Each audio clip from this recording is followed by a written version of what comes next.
We dismiss history at our peril. Liberty Nation Radio with Mark Angelides.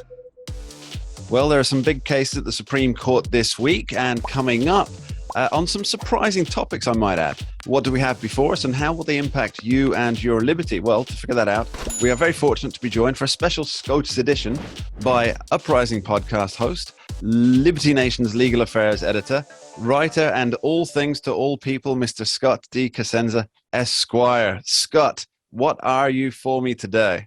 I think I'm also the original guest on Talking Liberty, the rundown segment. Anyway. Without you, Scott, there is no Talking Liberty. Well, I think that's the reality of it. Thank you in any case, and it's a delight to join you again. So speaking of legends, much like yourself, artist Andy Warhol is having his day in the Supreme Court, or at least his artwork is. What's going on with that? And the artwork concerns another absolute legend, who Prince, we can't name because artist. he's formerly known as Prince. I'm not entirely sure how to pronounce his present name. Formerly and then once again is how. Oh, and then once again. Okay. Yeah, because I think before his untimely demise in I think 2016, he was also then again referred to as Prince once he had the record contract issues worked out in his favor. So okay. So what's happening? Why is Andy Warhol and Prince at the Supreme Court? You might think if you knew about Prince's history of litigating on copyright stuff that it was his case that was before the Supreme Court. There was a kind of famous, at least famous in my mind, Mark, case where somebody had uploaded to YouTube, I think it was, a video of their toddler dancing to "Let's Go Crazy" or some Prince song. And it was just a quick snippet, a few seconds of the song. And it certainly didn't diminish the commercial value of, Prince's music, but they basically went to the legal, cage match against this family for having this clip. And in any case, so one could be forgiven for thinking this was Prince's case. It's actually a case by a rock and roll photographer named Lynn Goldsmith, who's famous for photographing Bruce Springsteen, the Stones, and some others as they were attaining and then maintaining fame. And she made this photo of Prince. It was a photo shoot for Newsweek. And when basically later on, Vanity Fair wanted Warhol, Andy Warhol, the famous pop art icon, perhaps, maybe not the founder of the movement, but a major player, leading light, yeah. One of the deans of the movement, who made his fame, by the way, with perhaps most famously, painting a tomato soup can, a Campbell's the Campbell's tomato soup can, right? So using the copyrighted image of another, but altering it in a way that it became this fantastic piece of art. And before Andy Warhol did that, nobody else, was making a mint by painting Campbell's soup labels. Don Draper did not get his success by doing this. So that's an important factor because of the transformative nature that Andy Warhol was able to impose on this label, right, to make it art when he screen printed it. And what he did was he took this image of Prince that Lynn Goldsmith had captured, and for the Vanity Fair magazine, he did a bunch of his silk screens with it. He splashed color onto it and changed some aspects of it. Now, if you saw the photograph, you can certainly see where the image he used came from. It's no mystery that he used that image. But the question before the court is what he did with it. Did that then transform that work so substantially that he then owns the rights to it and doesn't have to compensate Ms. Goldsmith for his use of the sort of base image for the work? So if you think about it, if you took a photograph of, let's just say, Prince, for instance, and you cut it up into a million pieces and then made a pastiche of it and then made it into a papier-mâché guitar, nobody would say that wasn't transformative because it bears absolutely no relationship to the original work, right? But this is a lot closer because it's still an image of the face of Prince, just like was captured by Ms. Goldsmith. But was it sufficiently transformative? That's what the court will have to decide. I'm wondering, why is this case approaching the Supreme Court now? Because Prince has been dead nigh on 6 years. Andy Warhol has been gone a while longer, I believe. And presumably Miss Goldsmith is still in the picture, or in a picture.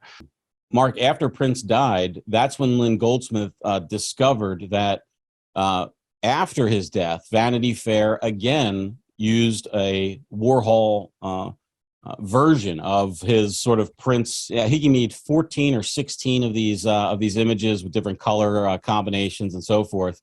And she discovered that they had paid the Andy Warhol Foundation over $10,000 for the legal right to republish this work. And basically, she wanted her cut. She said, hey, I took this photo. You can't sell this image or license it, which is a form of sale, without paying me. And the foundation says, oh, we don't need to pay you because this is a new work of art. This has nothing to do with you. And so they went to court. They got a ruling. The lower courts agreed with the Andy Warhol Foundation. The appellate court agreed with Mrs. Goldsmith. And they created a rule that basically said she needed to get paid. Now, there's also a kind of split in the circuits. There are some appellate courts in the country that have already ruled it's sort of appropriate to judge a work of art based on a subjective analysis of its transformative value. Now, that's a lot of word soup that means the judge gets to actually inspect the art and say, well, we think this does really transform what the meaning of the piece was and speaking to the viewer. In the Second Circuit Court of Appeals ruling, which is what is currently under examination at the Supreme Court, they say, no, you can't, the judge is not allowed to be an art critic. If it's a substantially similar work, meaning this is a photograph and it looks like a photograph of a human, of Prince looking at the viewer of the piece, well, then that's not substantively transformative. You have to go more towards the paper mache model, if you will. What I think many people will be wondering is, why is this aimed at Vanity Fair and the Andy Warhol Foundation in particular, rather than when Andy Warhol first, if he did in fact transform it into a piece of art by itself? Surely that the legal case should have been brought then. No. The sale wasn't completed until after Prince's death in 2016. That's when the Andy Warhol Foundation sold the legal rights for publication to the magazine, right? So that didn't occur until so in other words, until somebody sells something, I could record Bruce Springsteen songs all day long. I got a nice microphone here, and we would gladly play them on Liberty Nation Radio here on the Radio American No, Network. that's not true, by the way. There's some management who would have some issue with that, I think. But in any case, if I weren't selling those songs, I can do that all day long, and Mr. Springsteen has no legal right, no legal cause of action against me. But the minute that I take songs that he has the legal right to sell or license, and then I start selling or licensing them, that's when the lawsuits would come. And so it's appropriate. This lawsuit was not or would not have been ripe prior to Prince's death. Well, that kind of brings me on to a question that is perhaps not in the legal realm, but much art and music, in fact, music perhaps even more so, is inspired by other artists' creations. And so doesn't this open up a whole new can of worms for even those attempting to pay homage to artists not they just favor? homage, but try to make a buck and make a new song, especially with hip-hop, with sampling.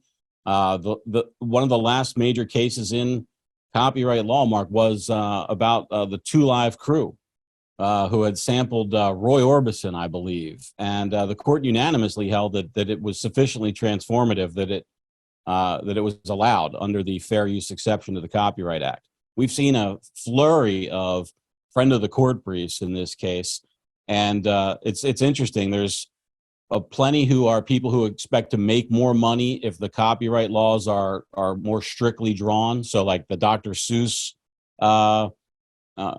estate, for instance, they make a mint off of selling Dr. Seuss stuff. And if you and I are allowed to transform that image and make it into something else and sell it, well, they see that as a loss. The documentarian filmmakers, they want to be able to use clips to that sort of how they get by is to use archival and documentary footage. So they want a more liberal drawing of this. But there's fortunes that will change, massive fortunes that will change as a result of how the ruling comes down. And final question on this one, Scott. Isn't there a free speech issue at stake here? There is. The copyright protections are an imposition on free speech. If one person writes a song lyric and copyrights that song lyric, they can restrict another person's right to say those words in that order. And that's a compromise that the founders made in order to further, basically those kind of intellectual property rights. Because if we had none, then we'd be in a worse off position. So there's a tension there, a natural tension, Mark, between free speech and then ownership of ideas. Okay, thanks, Scott. And we'll be right back after this short break, talking the other big case at the Supreme Court, pigs in space or California. Don't go anywhere. Bacon. We dismiss history at our peril. Liberty Nation Radio with Mark Angelides. Entertaining, informative, and just plain fun. Watch Liberty Nation's The Conservative 5. Produced by conservatives for conservatives. C5's The Left Free Zone. Hosted by Liberty Nation's Lisa K. Donner. Joined by a raucous, irreverent panel of authors. Deconstructing leftist narratives. Debating the hot topics. And remembering to laugh. Join the official conservative safe You only space. did that to piss Jeff off. Liberty Nation's The Conservative 5.